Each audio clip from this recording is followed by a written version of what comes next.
the iPhone 13 Pro Max. Shall I call it the bold, beautiful, mesmerizing phone of the year? I guess that's too early to give my verdict.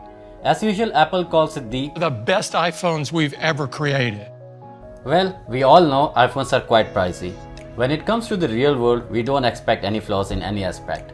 So before we dive in further, if this is your first time here, my name is Salim, welcome to my channel.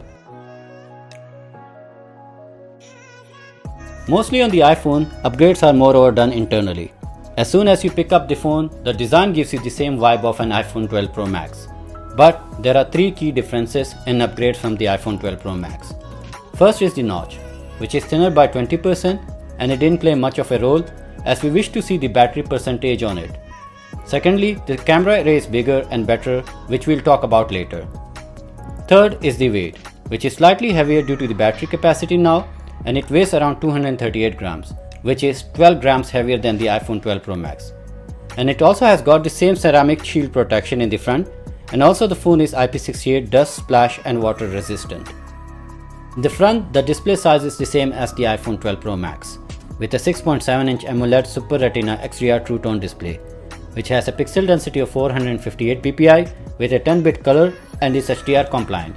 The display no doubt has excellent color accuracy and a wide P3 gamma color, but this time the major difference comes in the form of an adaptive 120Hz refresh rate, which Apple calls it ProMotion, and can vary from 10Hz to 120Hz depending on the content you're watching or browsing, and is quite power efficient as well.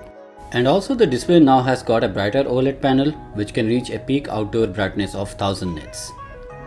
Apple display has always been well calibrated, and with the addition of ProMotion, it has been one of the class leading displays in the market right now. Well, for the security we have got the same Face ID which is reliable and slightly faster. And for the audio output we have the stereo speakers, which is slightly louder and crisper from iPhone 12 Pro Max, and the sound output is impressive.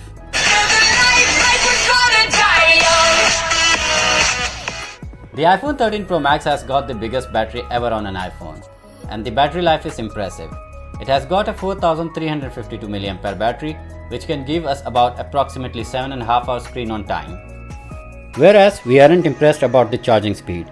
Technically it supports a 27-watt charger, and with that it usually took from 0 to 50% in about half an hour.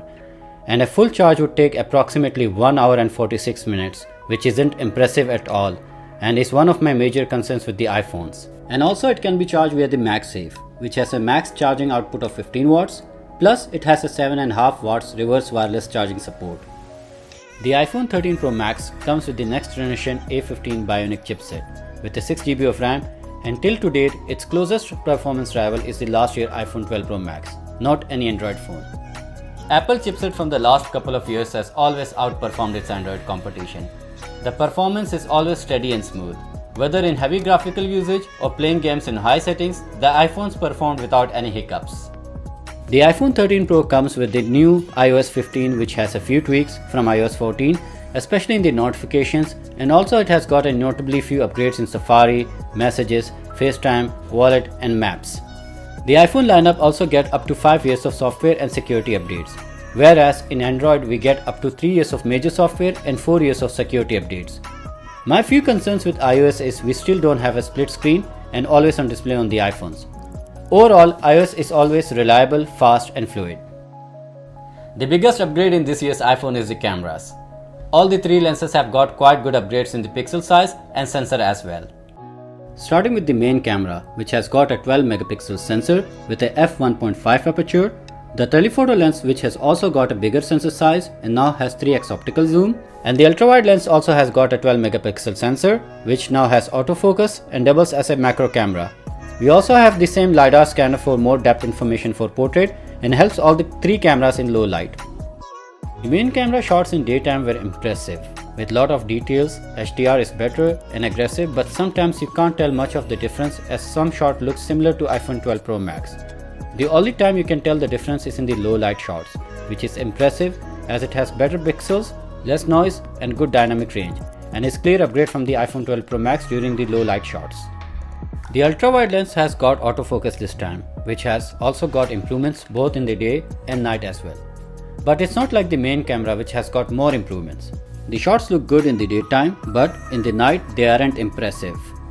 In addition to ultra-wide lens, Apple has finally got the macro mode, which also take great shots in the daytime and will switch automatically to macro mode once you bring it close to a subject.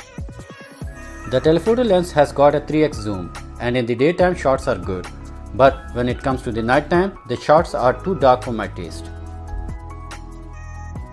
Portrait mode shots can be taken both from the main camera and the telephoto lens.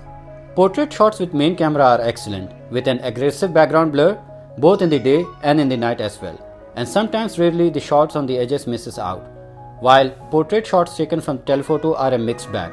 They are excellent, but I would prefer to use the portrait shots from the main camera. Overall, we have seen quite good improvements on all the lenses, and especially in the night mode. The front-facing camera takes good selfie shots with good sharpness, excellent details, colors were accurate, and dynamic range was plenty. And also the portrait shots were excellent with aggressive background blur, subject separation, and good dynamic range. There is no doubt Apple has got the best video quality over any smartphone. And even if you pick up the last year's iPhone 12 Pro Max, it's also very impressive. On the iPhone 13 Pro Max, all the lenses can shoot 4K. In the daytime, when there is a lot of light, all the lenses perform very well. With plenty of details, colors were accurate, sharpness and dynamic range were excellent, and there was no noise. The front-facing camera also performed good both in the day and in the night as well, and was having good amount of colors and details, and noise levels were okay. This time around, Apple has added quite new features in the camera app, one of which is the cinematic mode. It's a good feature, but as advertised by Apple that you can shoot in Hollywood, I think it's just a half-baked feature. It's not a gimmick, but it looks incomplete, and it can shoot max at 1080p. During the daytime it works fine, while in the night it's noisy. You can also adjust the amount of blur focus in the edits later. Second feature is the photographic styles, which Apple claim is not filters. And yes, it aren't filters. The way I would describe is that if you take any picture in one of your preferred photographic style, it would adjust your picture HDR using computational photography and adjust it according to your style. These are in simple words color preferences, not filters. You can also adjust any of the photographic style's color settings according to your liking. So, after 2 months of use, the iPhone 13 Pro Max is still the class-leading smartphone in the market. It has got a brighter screen, 120Hz refresh rate, louder and crisper speakers, bigger and better battery life. And also it has got a versatile camera features like the macro mode, better low light performance, cinematic mode and photographic styles, which are very impressive upgrades. But we have a few concerns also. Firstly, we aren't impressed with the charging speed, which is very slow comparing to its competition. And secondly, we don't have the always on display and split screen option. Third, we can still see the lens flare, which is very annoying.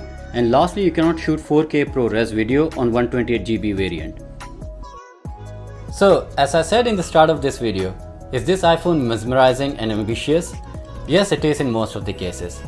And are these upgrades worth it? Well, it depends. If you're upgrading from an iPhone which is older than the iPhone 12 Pro series, then yes, it's worth it. With that, I'm signing off this video. Hopefully you guys enjoyed my video.